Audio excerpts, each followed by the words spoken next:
Good evening. Well, it is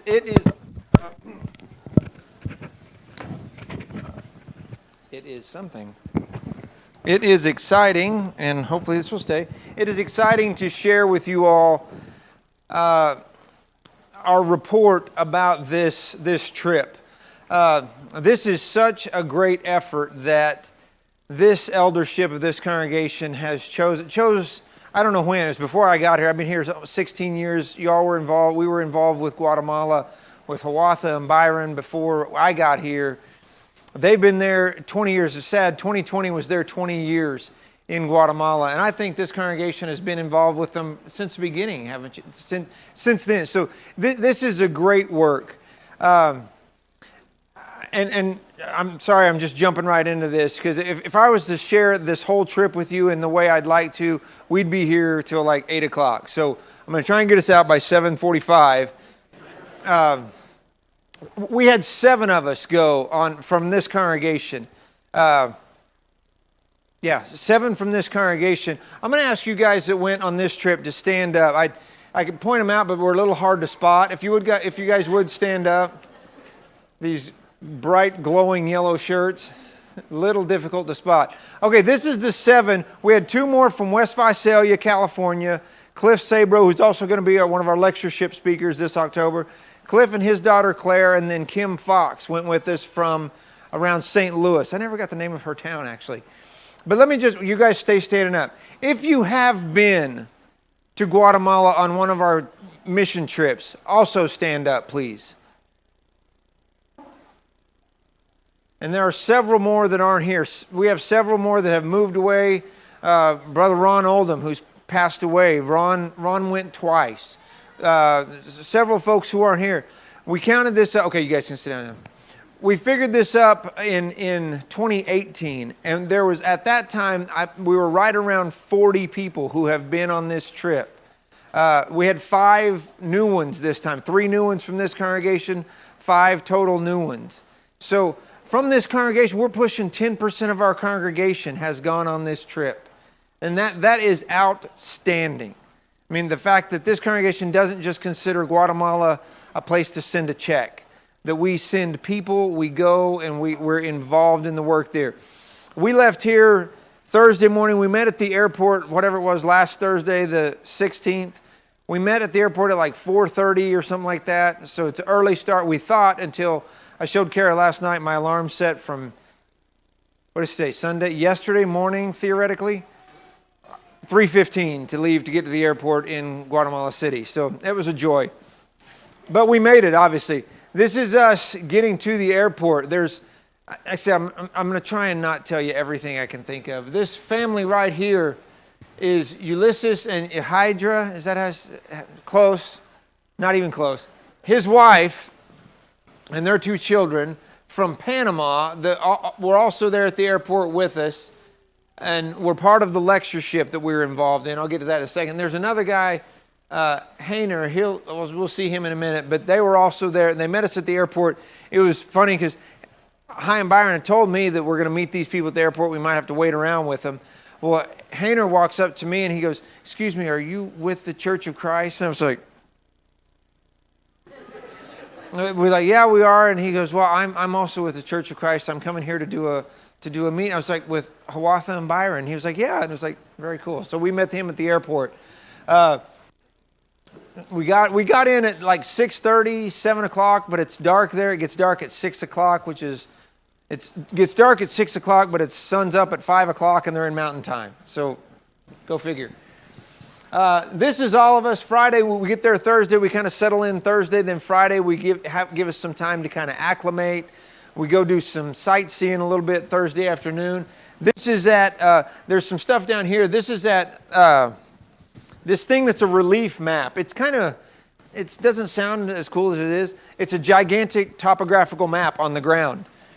But we all took the tour together. This is, over here on the far left is Benny. You guys who have been before, remember Benny? He has hair now. I don't know. But that's Benny. Benny was losing his sight badly when we were there in 2018. And he went to China to do a surgery and some very experimental stuff, and none of it worked. But so Benny is very nearly blind now, but he's also one of our translators. And he asked me for my notes. But so there's Ulysses and his family. Back here, if this will work, back here, this is the Ramirez family. That's the daughters right there and right there, and there's Damaris back there. But they're mixed in with the Ordonez family. There's a family where we worked at their home. We'll get to that in a minute too. But there's the rest of us. This guy right here is one of the instructors at the school.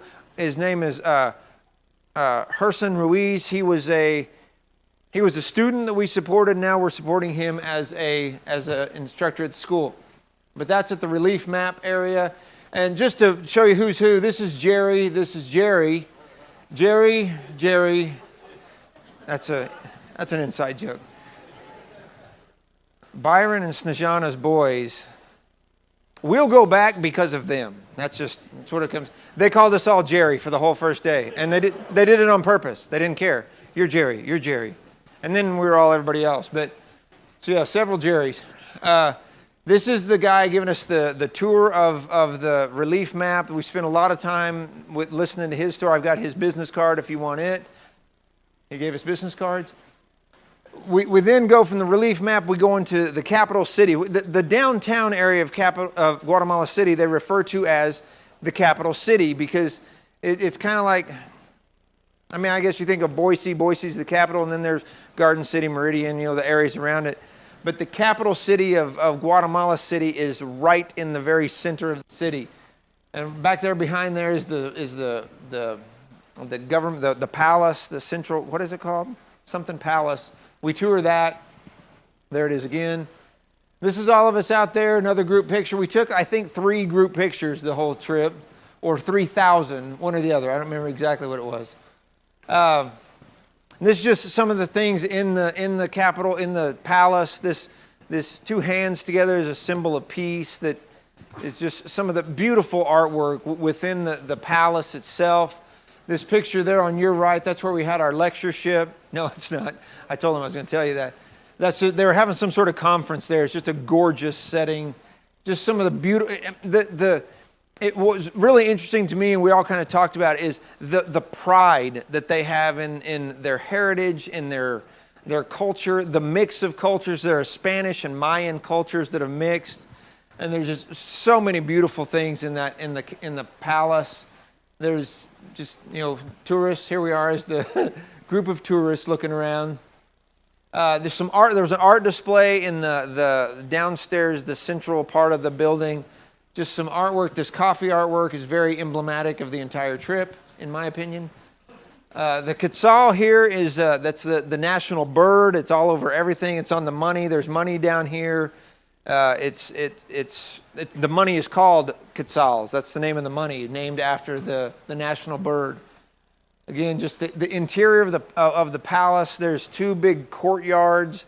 One of them is called the Plaza of Life. I can't remember what the other one's called, but they're just 2 very beautiful setting. I thought this was interesting. It's kind of interesting considering what's going on in our country at this time. Guatemala, if you look here, this is just a light that is coming out of the country of Guatemala. Guatemala considers themselves as the capital of pro-life. That's something that they pride themselves in. And this is in the Capitol building, which I thought was really interesting. But that's a beautiful display that they have there. This is not such a beautiful display. This is outside, out in front of the Capitol building, or the front of the palace, is just a massive courtyard. And there's little vendors set up, just breaking so many trademark laws. But this guy's got snacks, books, everything else, just whatever you want right there. There's a lady pushing a thing full of corn around, and just all kinds of stuff. And birds like you couldn't believe. We stopped and ate lunch in a beautiful McDonald's until we saw another McDonald's. We'll get there in a minute. Jose and Alex like to thumb wrestle. Like most people like to breathe. And this was Friday. Little did we know this sums up the entire trip right here. Thumb wrestling with the boy, and that's Claire Sabro, just straight up fighting with one of them in the background. That's the interaction with those boys for the week. Well, we're just kind of taking a break there, having lunch together. 40 of us, I think, is what our total was, roaming around together. Out in front of the capital city, like I said, there's birds everywhere that attacked all of us. These goats, Hiawatha says that they refer to this as going to the milk store, because there's these goats out in front of this market, and people walk up and milk them and walk away with a quart of milk. And this kid is feeding them a leaf that he picked up off the ground. And then you buy their milk. That's what we do. Then we from the capital city tour then we go to Hiawatha's house as a group. And a lot of you know this. Hiawatha's house is behind this wall. He lives right next door to the school. But they give us a tour of the school, kind of show us the setup for the school. When they're here, they tell us more about the school than I can tell you. But what they've done with that school, this congregation has been a huge part of. A lot of congregations have, but we've been very involved. What they've done with this school is amazing to me. For those of you who know, they had some real struggles with a local Guatemalan preacher who was trying to do his own preaching school that really did some things very poorly. I mean, had a really bad relationship. I'll just leave that at that. And High and Byron really struggled finding a place to put their school. How's their school going to work? The story of how they got this building right next to their house is providential in so many ways. The lady that owned it owned both places. I mean, it literally fell into their laps for a great deal. So I won't tell you that whole story because I'd mess it all up. But the school has the school building, the school room here that you see. There's a kitchen, a dining area. There are three rooms upstairs in the house. One of them is the cooks. They have a full-time cook that lives with them. There is, behind the house, there's a little apartment that has two other little apartments, 2 or 3 other little apartments. That's where the students live. It's just a perfect setup for what they have. They've really struggled, obviously, with COVID getting students. But as of now, they have 3 full-time students. They'll probably show up in a picture. And that's just, you're trying to get things rolling. Their last class, they had to dismiss almost the entire class for some various reasons. But they have some students coming now that they're trying to work out some visa issues. They have some students, or at least a student from Cuba who is also a Russian citizen. So that person's having some visa issues, obviously. But so it's just an amazing thing. So, hopefully when Hiawatha's here in October, Lord willing, he can tell us more and get the details more correct. That is, of course, the logo for ITL that is on everything. You'll see in our medals down here, they gave us medals for being involved in the lectureship. Then they give us medals at the end of the week for being involved in the work project. And Hai will tell you himself, if he could, he'd put this on everything. He'd tattoo it on the students. It would be everywhere. Then we move over to the house, and Hiawatha makes, and he doesn't make the dinner. This is a urban legend that he actually makes the dinner. He helps make the dinner. He makes the desserts. And he can make some desserts. Now, so he makes out this beautiful spread. See, you've got ITL logo everywhere. But nice place that he lives, and he has all these people come storming into it on a rainy, nasty evening, which is different in and of itself. But great time we had there. There's some, I don't know what they all are, cobbler, cake, other stuff. It's good stuff, all of it. So we sit around together, and the boys, this right here, for those of you who've been before, you see Walter back here. Walter's a grown man now with 3 children. This is Jeremy, his youngest son, that was a little bitty kid. There's Jeremy. These boys, you get these boys a phone, and they're off to the races. I have a video that I just couldn't put it in here, it just wouldn't work. taking pictures, trying to do panoramic pictures. It was just hilarious. But so there's everybody sitting in the garage, just sitting around visiting. This is the first night, we don't kind of know each other. There's a language barrier. By the end of the week, we spend all of our time right in the middle of all these people. It's such a great event. So here we're just kind of trying to visit a little bit, trying to share a meal together. And again, this is High's garage. You see his house back in there. Everybody comes into his house. I didn't want to put this picture in. It rained a little bit that night. And by a little bit, I mean that night we got about a year's worth of rain for Idaho. As it was pouring. And smart us, we decided, and I don't remember who the leader was that said, let's just leave our stuff on the bus. We got into their house and it wasn't raining. All of our bags with our umbrellas and everything were on the bus and it poured. So this is Carlos Ramos of the Ramos family that we've been involved with for years too. This is the youngest son who's now also a grown man. He had the idea, he goes, why don't you cover up with this? It's one of the tablecloths that were on High's tables. I don't know if he thought I wouldn't do it or what, but it was a great idea. I covered like 4 people at one point. But then Saturday we start making the transport. One of the things that I told our team, in the future I need to be more transparent, and I guess I kind of forget this. We spend a lot of time on a bus, going from place to place, and it's not very far. It's traffic in Guatemala City is insane. And I'll show you why here in a minute. It was an extra little thing here this year. And you look at this picture and you think, okay, here's one lane of traffic. Here's the yellow line. Here's another lane of traffic. Here's another lane. Sometimes there's no lanes of traffic. It's drive where there's space. And you got people, I mean, this is not a still shot. This is in traffic. Motorcycles. Richard shows us pictures of Cameroon. It's not Cameroon, nor is it Boise, Idaho. It's somewhere in between. But I'll never again complain about sitting at Eagle and Ustick. I'll tell you that right now.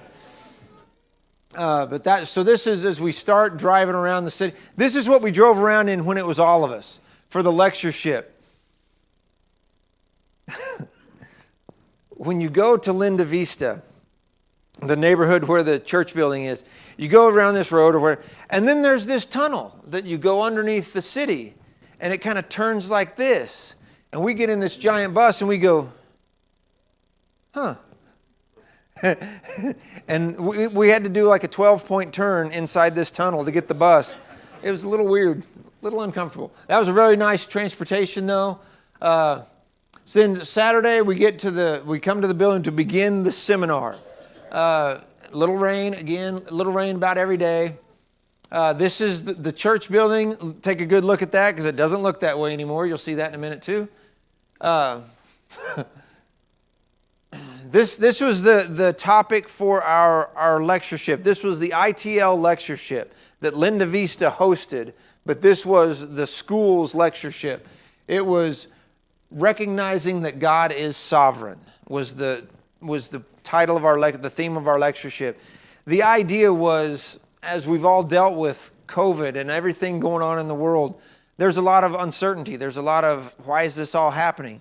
So our theme was God is in charge. God is still in control.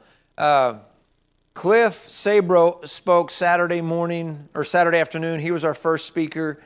Then Ulysses spoke. Then Hayner spoke Saturday. And then I spoke Sunday morning. And then Walter spoke in class Sunday morning. So we had 5 lessons around this theme. And they have this banner, these signs were everywhere. They print up programs. It's just like we would do a lectureship. So they really put on a great event. Their building, those of you who have been to Guatemala, their building was basically full.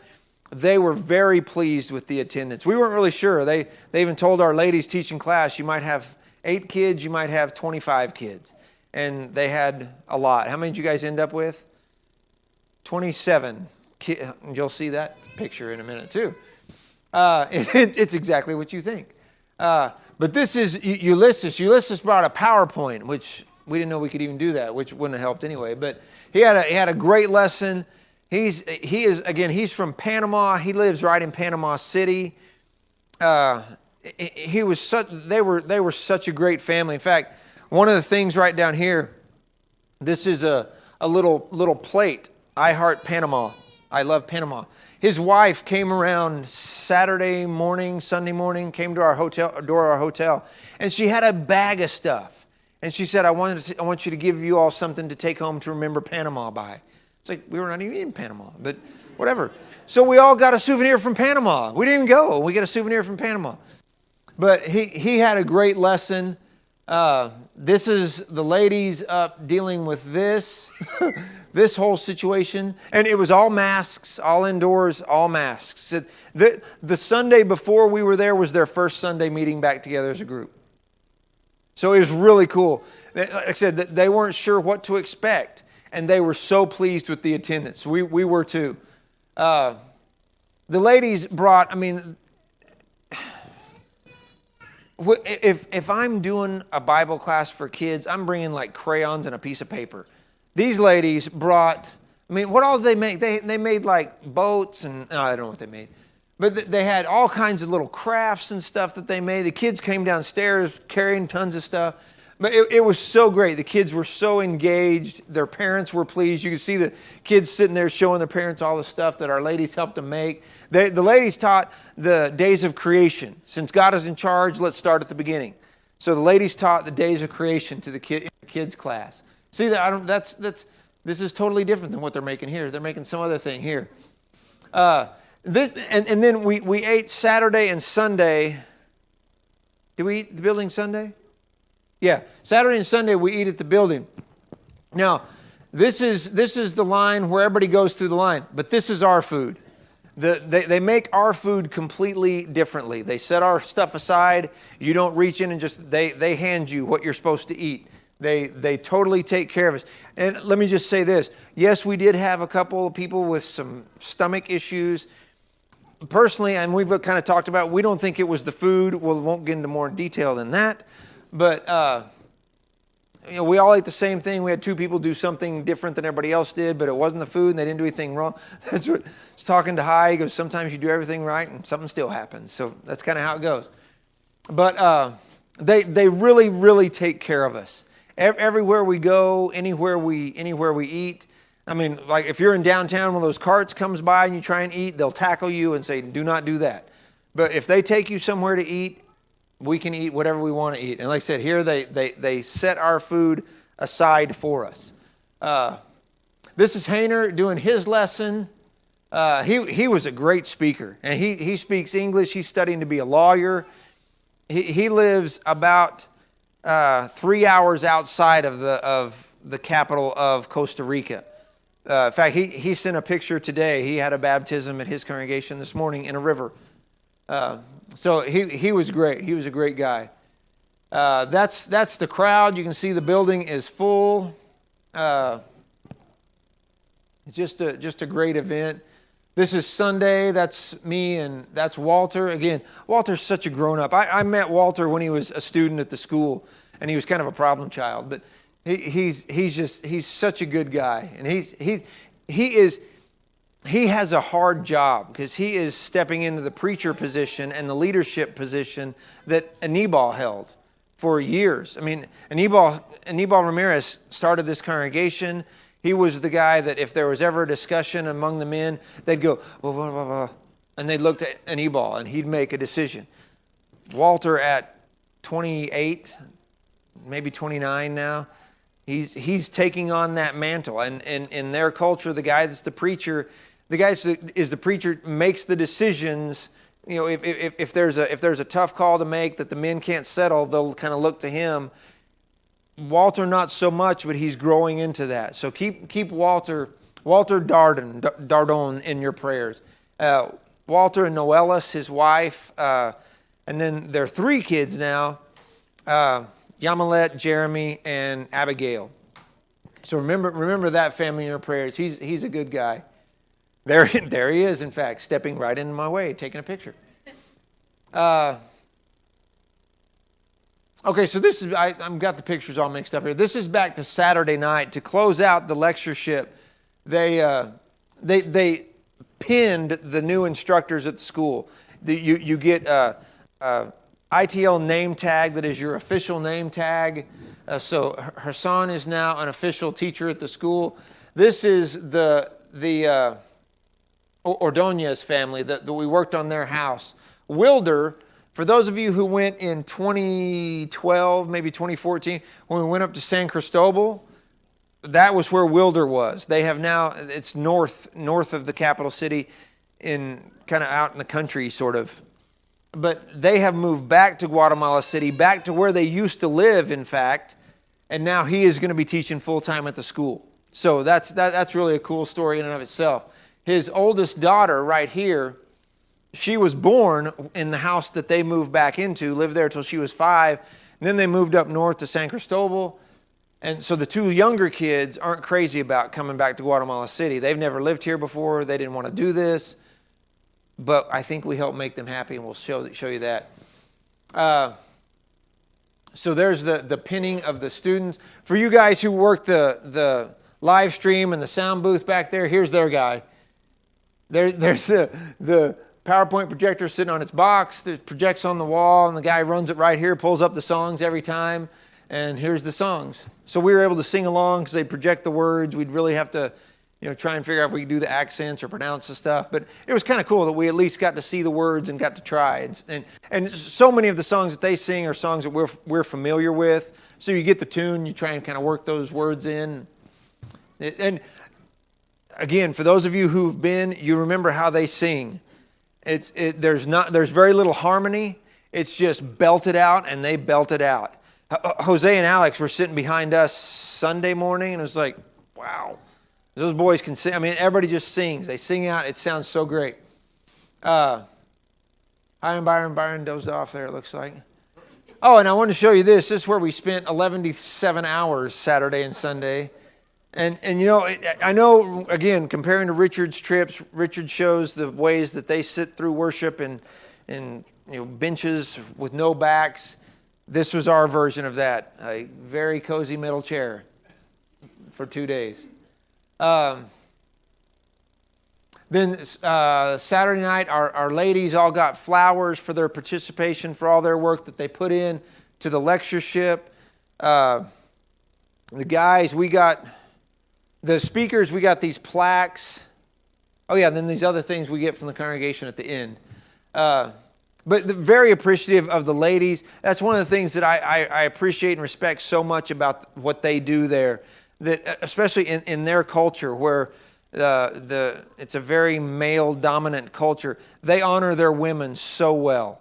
They always point out, the ladies who teach, they point out how much the ladies work on the meals that they prepare. These ladies that made our meals for our work projects, they make their meals at their homes, and then they bring these giant pots of food and tortillas and everything. They drive it across town to bring to us. It's like, it's amazing. But they're so great at honoring their women. And then Saturday night, this was very incredibly touching. This is the first time they've been back together to honor an Ebal as a congregation. They haven't had a chance. And Hawatha told me Saturday, he goes, this could be hard. He said, for this congregation, this will be very touching. And they had a slideshow of a bunch of pictures of an Ebal.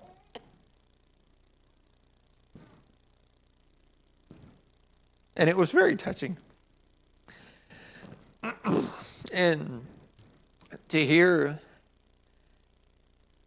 Hi and Byron talk about an Ebal was really cool.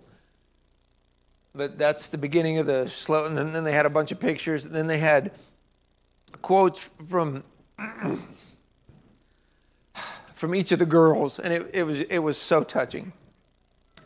And it was a very, very good thing for the congregation to experience together. And then Hawatha asked me, he said, "Would you guys like to do something to give to the family, since you guys have been a supporter of an Ebal, a supporter of the work, been so involved in that? Would you guys like to do something?" So our elders agreed to, let's make these plaques It says in honor of Anibal Ramirez, and I meant to bring you what it says on there, but it basically says in honor of the work that he's done for this congregation and for the school. This is from the Linder Road Church of Christ. So this is from us to them. And they thought this was the coolest thing. There's one that is going to be hung in the school and one that goes to them to have in their home. And Hi said maybe a plaque. And I was like, okay, is that what you want, is a plaque? They said for them culturally, a plaque, this will be in their living room. It'll be on their living room wall. That it meant so much to them. And Damaris then, she got up and she thanked the congregation. She thanked us. It was so touching. And like I said, it was one of those things that I really wanted to record the video presentation so I could show you all, but I didn't want to do that because it was for them, you know. And it was cool. So then we get together and we're trying to take a picture with the Ramirez family,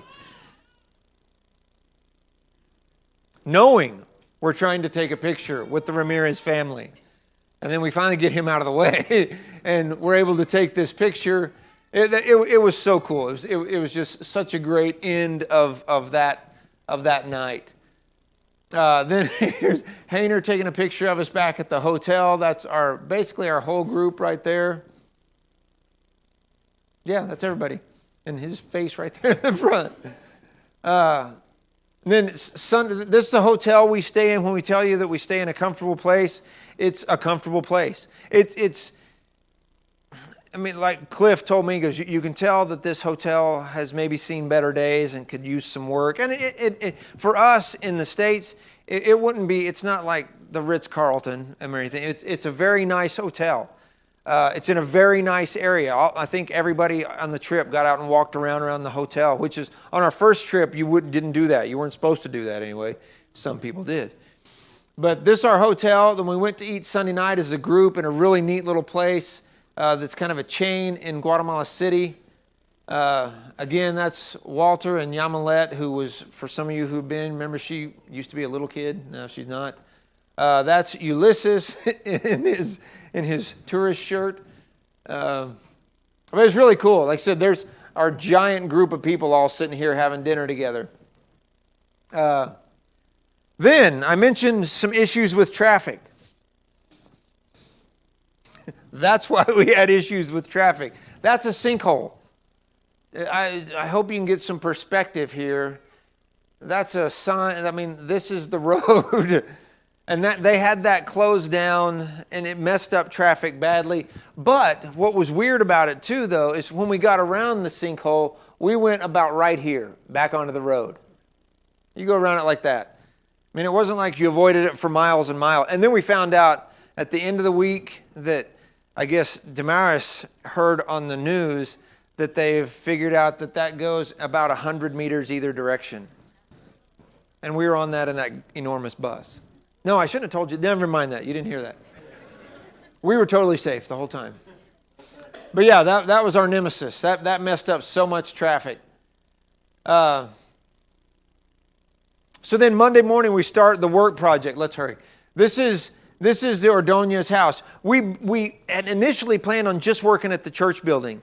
But right before we made the trip, I guess they kind of settled this deal with Wilder, and decided that he'd come back to work and move back to their house, but it had been being rented for 11 years. So there's some stuff that needed to be done. So we went in and we painted. We did all kinds of stuff. This is the interior of the house. They're going to knock this wall out and bring it back and all kinds of stuff. Let me just pause here and say, Jerry and Dave, this is the last time I saw them on the ground the entire trip.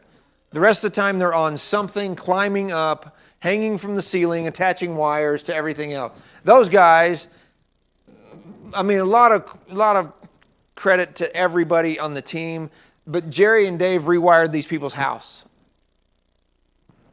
That was just amazing to me. The old electricity, they said that, and I don't even know what this means, but they'd find wires that were just kind of twisted together and electrical taped, which is, I don't think you'd get away with that here. but they made it safe. They made it, and they did it in 2 days. It was so great. On amazing ladders, and I'll let you talk to them about some ladder situations. This is Wilder. This is the boss guy that tried to pretend like Dave and Jerry didn't know what they were doing until he realized they did, and then he kind of let them take over. This is Ingrid. That's Wilder's wife with Tina and April, mixing up the paint. This is the color of the paint the kid wanted in his room. The son wanted in his room. This was not our idea. You'll see it in a minute. But see, there it is. Jerry and Dave are always climbing on stuff the whole rest of the time. The rest of the week, they're up doing stuff. And every picture you see Hi standing there watching, not doing anything. This is all the stuff that we need to fix their house, to fix what's there. But I wanted to point out this right here. That's the Ordonez family's luggage. They weren't supposed to be staying they didn't want anybody to know. They were staying in their house on concrete floors with nothing in there. But they didn't want anybody to know because they were like, no, we don't want to bother anybody. And there's another, one of the other days, there were these little, it looked to me like stretchers, but they're just little mat cot things that they were sleeping on the concrete floor. But so we're in their house making this train wreck of a mess, trying to clean up every day, and that's where they lived. But I don't know why that happened. But yeah, so a lot of climbing. That's like one of the 2 times I got on a ladder. It freaked me out a little bit. See, they're fixing stuff up, painting every room of the house. We didn't get into the front part of the house yet because there's other work to be done. Bright green paint. Obviously, we had no fun either. This is looking out the front of their house out into the street. Is that right? Am I in the right place? Yeah. And these boys. While we're there, Jose and Snejana both got sick. They started not feeling well Sunday night, Monday night, something like that. So Jose wasn't around us for part of the middle of the week. Alex was around us most of the time. But this is them right there. They're just so happy. They're just such neat boys. Okay, now look closely here at the ladder. This is not your American ladder. This is a ladder. Jerry spent one whole day like this, I think. You just hold the ladder. Dave climbs the ladder. Sometimes other people hold the ladder and Jerry holds elsewhere.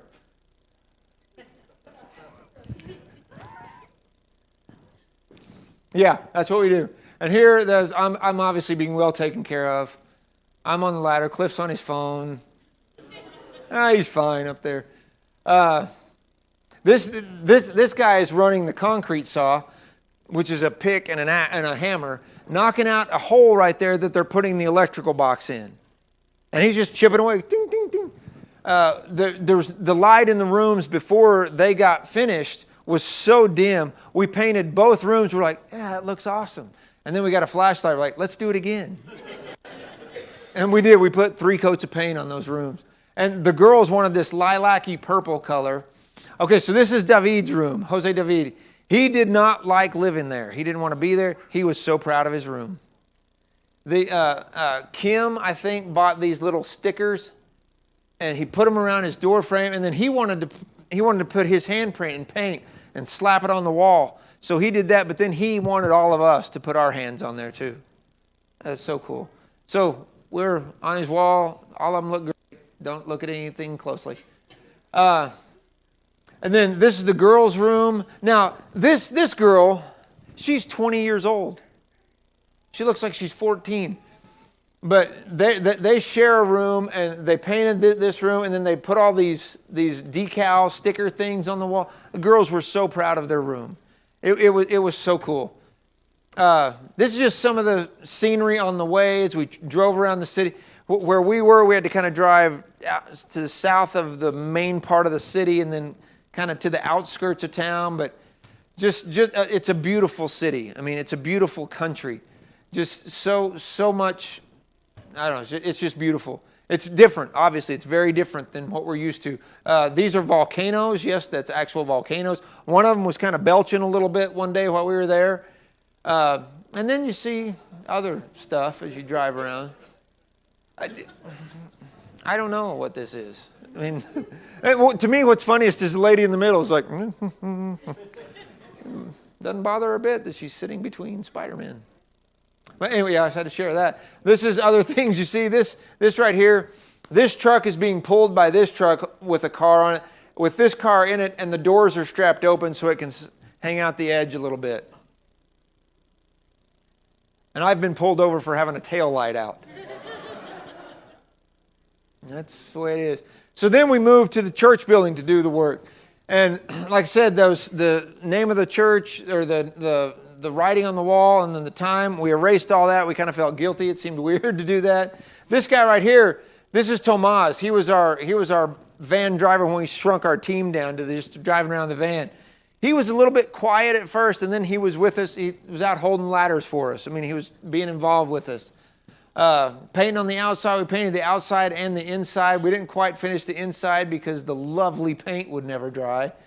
Tried to make it look like Caitlin was like 1,000 feet up in the air, but I think Kim's on the ground next to her, so it kind of throws off the dimensions. But this is one of those trips, if you have a problem with ladders, we may need to talk before you go on this trip, because there's a lot of ladder climbing, a lot of painting. And then, again, this is Dave climbing up a ladder. I did this for about 45 seconds, and I was done. Because you go up this ladder, and you're leaning up against the wall, and then you take this 12-foot extension thing and try and paint up over you. Dave did it for like an hour and a half. And that's Walter and Abigail. Abigail was very displeased that day. She was voicing what we all felt that day. So Byron decided to take care. Let me stop here. Byron is doing very, very well. I don't know if we knew. I don't know if anybody knew. Maybe we did, sort of. Byron was in bad shape.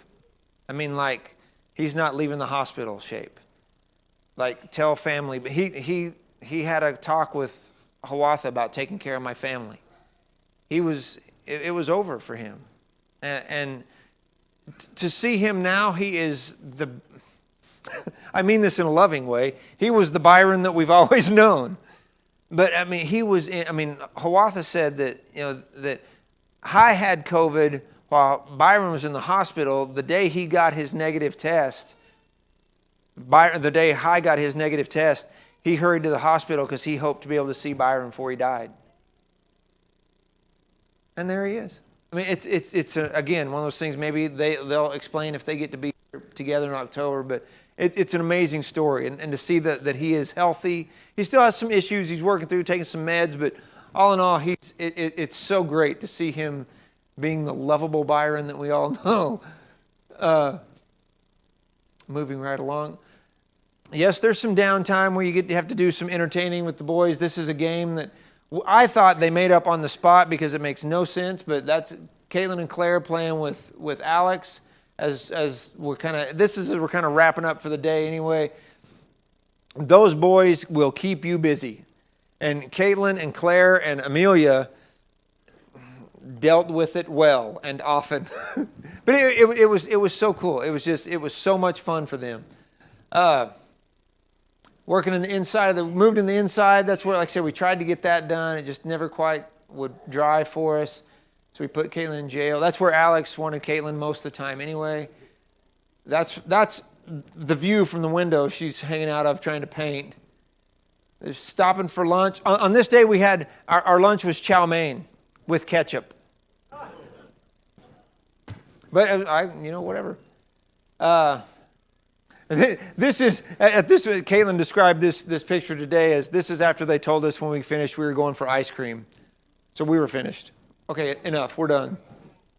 So then, that was Thursday. We worked at the building Thursday. Then Thursday night we do our going away thing. They make you play crazy games, but it's so much fun. And a lot of people came for the going away. I don't have any pictures of Wednesday night. Wednesday night when we got there for services, they told the ladies you might have 3 kids. They had like 20 chairs set up when services were over Wednesday night, the building was full again. And they were like, they were so excited about that. It was, I mean, they ended up just having like 8 kids in class, but there's something that they're not bringing their kids out at night anyway, but that's a whole different issue. But so then Thursday night, our going away thing, we had a bunch of people there. This young man right here is the friend of Dulce Ramirez, Anibal and Damaris' oldest daughter.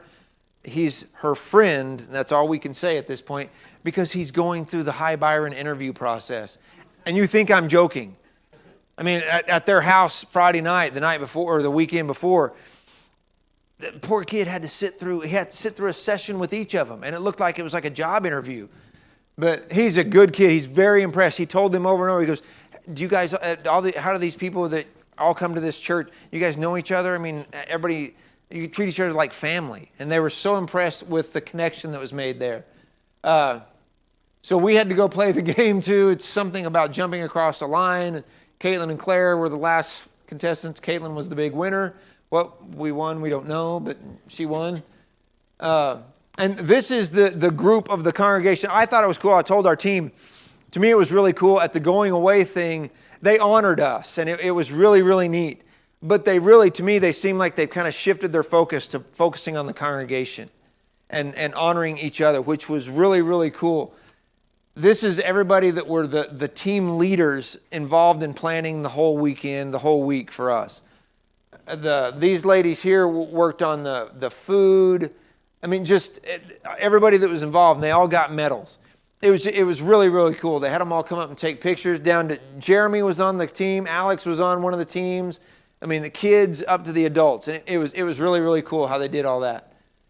And this is our closing with High and Byron. We always sing When We All Get to Heaven in Spanish and English, and it's so cool.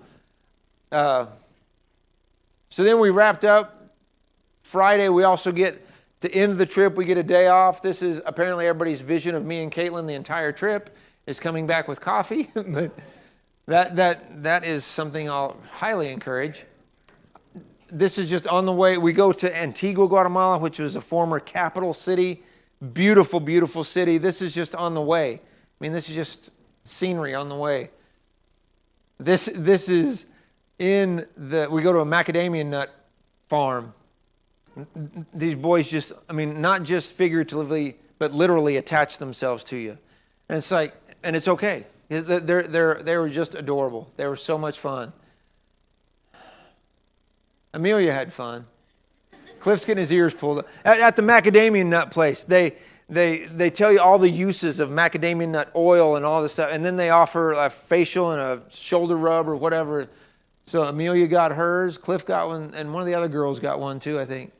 And then we had to use these awful outdoor toilets. Look at that. I was like, I just want to go in there and stay. I mean, it's just beautiful. This is outside. It's just kind of sheltered and covered in. And yes, we have multiple pictures of the inside of the toilet. Yeah, I mean not the inside of the toilet, but you know. Oh well. I had the boys. I was telling them, make me a sad face, make me a tired face, and this was their happy face. And High pointed out that Alex had the alfalfa thing going there. This is where we had lunch. That's just such a great picture of those boys. That's our last lunch together, actually our last meal together as a group. The Ramirez girls came with us for the day. That was a really neat place. Then we did some shopping in Antigua, which is always part of the deal. You see Amelia in deep negotiation over something there. Whatever the price is, you negotiate it down. It's part of the deal. So much color, so many different things to see. This McDonald's, this is the McDonald's in Antigua, is one of the nicest restaurant environments you'll ever see. Not just the nicest, it's by far the nicest McDonald's you'll ever see. But this whole area is a garden, and the boys took pictures with Ronald and everybody else who came around. Then we did our goodbyes Friday night, and the boys just tore our hearts out. As Alex spent the whole time, spent so much time with us. It was sad. It's always tough to leave the group, to tell them bye, but that's That was the last night. And Byron and Snejana are such good parents. They're doing such a great job. But that to me is just such a great story with them. But it's just it was tough to leave them. Tough to leave a place. This is the McDonald's, by the way. It's a beautiful place. It's a beautiful country. It's a beautiful story. It's a beautiful work that they do there. And we were talking in our class this morning about Matthew 28, 19, and 20, going to all the world and preach the gospel. And we were talking this morning in class that these mission works, that if you don't have a heart for the lost here, going on a mission trip isn't going to change that. But going on a mission trip will remind you of so many things. It will remind you that not everybody in the world wants to be us. Not everybody in the world wishes they were an American. It's just the truth. Those people are happy. Their lives are different. Their lives are challenge. They have challenges like we don't have. But like I said, to hear those people sing together, they're a family. Yeah, they have their issues, but it'll remind you how blessed we are. It will remind you how much we take for granted. But it will remind you too that being a brother or a sister in Christ has no borders, has no boundaries, has no language. The love and the affection that we feel from those people that when we leave them, when you leave for the day even, you can't get away without 100 hugs. But it's because of what we have in Jesus. And they know that and we know that. So let me just leave you with this thought. Pray for this work. Pray for the work that goes on in Guatemala. They have done so much good there. But pray for that work. Pray for their efforts moving forward, for the school, for the congregation at Linda Vista.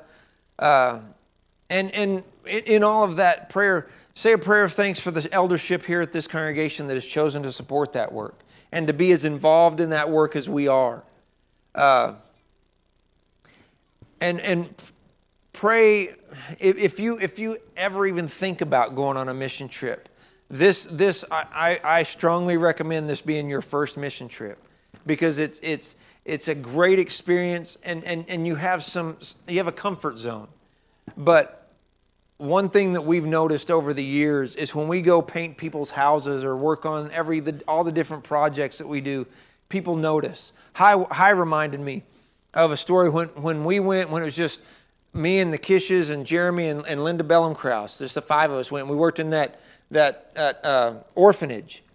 I totally forgot about the guy that was, I don't remember who he was, but the guy that came and brought his own bodyguard because his dad was an official, government official. He just wanted to come work with the Americans who were doing this good thing at this orphanage.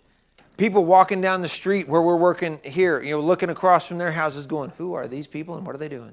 Because we just jump into this guy's house and made his the nicest, probably nicest interior in that neighborhood. But it's a chance to do things for other people that are great things for those people. But it's also a chance, in a good way, to draw attention to what we're doing. Jesus says in Matthew chapter 5, starting in verse 14, he says, "You're the light of the world. A city situated on a hill cannot be hidden. No one lights a lamp and puts it under a basket, but rather on a lampstand and gives it light for all who are in the house. In the same way, let your light shine before others, so that they may see your good work and give glory to your Father who is in heaven." We've been talking on Sunday mornings about being a disciple every day, everywhere. Being a follower of Jesus everywhere you go. And again, that starts here. That starts for you tonight when you go home, tomorrow when you go to work or whatever. But being a part of a trip like this allows you to go into another place and let our light shine from Idaho to Guatemala. And when we get there and we get involved in these projects and we show these people that we don't just want to financially support them, that we're there to support their work and to do labor, to do physical work for them, it draws attention from their neighbors, from their friends, and it's such a good thing to be a part of. But again, let me encourage you, pray for their work. Pray for what Brandon and Katie Price are doing in Ukraine. Their work is in turmoil right now, trying to figure out how to get their feet back under them. Pray for the work in Cameroon. We have new missionaries in Cameroon. Pray for the work at Mountain States, at Manuelito Children's Home. At every place that we have missionaries, be involved in the work that they're doing, whether it's in prayer or just learning about what they're doing. Communicate with them. Email those guys. Stay connected with that mission work.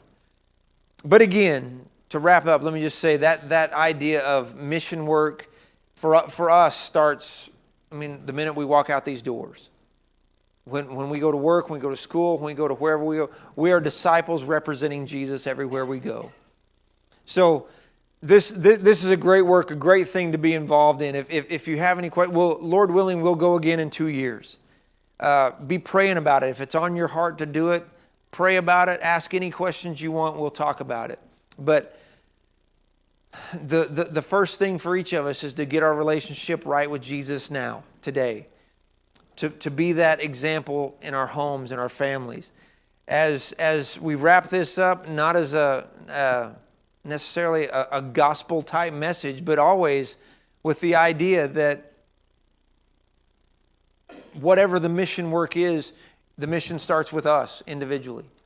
We need to be right with Jesus. We need to be where we need to be in our relationship with God through Jesus Christ. So if you have a question about that tonight, if you're not in Christ, mission work's great, all that stuff is great, but it doesn't mean anything without Jesus, and you need to know Jesus first. If that's something that you would like to learn about tonight, let us know. If you're a Christian tonight and you see stuff like this and you think, man, I need to get involved right here at home. I've been kind of sitting on the sideline. You want to pray about that? Let us pray about that with you tonight. Whatever we can do to help you, let us know now while we stand together and sing.